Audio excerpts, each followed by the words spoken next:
नमस्कार मित्र हो, मी जाकीर नदाब आणि तुम्ही पाहतात एस प्राईम न्यूज. पंढरपूर विकासाची 60 दिवस उलटली, पण दिल्या घेतल्या वचनाची आठवण राहिली नाही.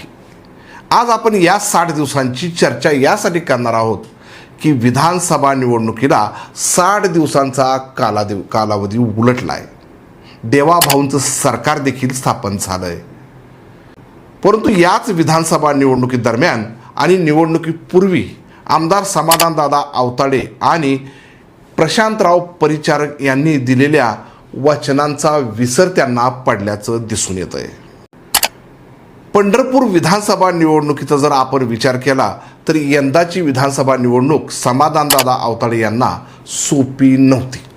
कारण यंदा पंढरपूर मंगळवेढामध्ये शरद पवारांचं क्रेज मोठं झालं होतं. तसेच या मतदारसंघामध्ये भाजप विरोधी वातावरण देखील तयार झालं होतं. परंतु दैव जाणिले कुणी या म्हणीप्रमाणे निवडणूक काळात अनेक ट्विस्ट आली. अशा अनेक ट्विस्टच्या लिस्टवर आमदार समाधानदादा आवताडे यांनी मात करत परिचारक गटाच्या दुफडीवर आणि भगीरथ भालके यांच्या विठ्ठल परिवारावर सहजरित्या विजय मिळवला. हा झाला भूतकाळ जो सर्वांनी पाहिला आहे. आता जनतेच्या विकासाचे काय, आपण यावर चर्चा करणार आहोत. निवडणुकीपूर्वी आमदार समाधान आवताडेंनी पंढरपूरच्या तरुण पोरांना उद्योगाचं लॉलीपॉप दाखवलं.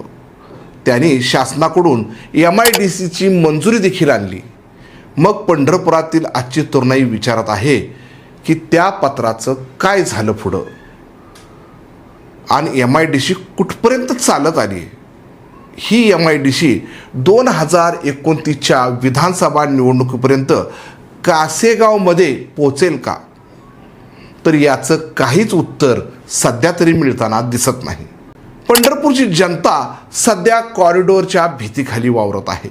नेमका हा कॉरिडॉर कसा असू शकेल, किती मोठा असू शकेल आणि किती व्यापाऱ्यांना आणि रहिवाशांना याचा फटका बसेल, असे अनेक प्रश्न पंढरपूरच्या जनतेला भेडसावत आहेत. मात्र भाजपचे आमदार समाधान आवताडे आणि पंढरपूरचे किंगमेकर समजले जाणारे भाजपचेच प्रशांतराव परिचारक हे आपली भूमिका स्पष्ट करताना दिसत नाहीत. कॉरिडॉर ही जरी विकासाची एक बाजू असली तरी यातून बाधित लोक रस्त्यावर येऊन भिकेला लागणार आहेत.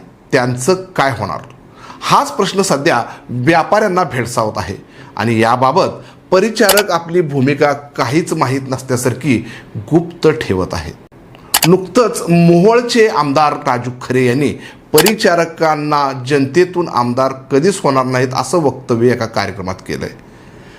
ते खरं तर या शब्दात सत्यता आहे का असं जाणवू लागतंय.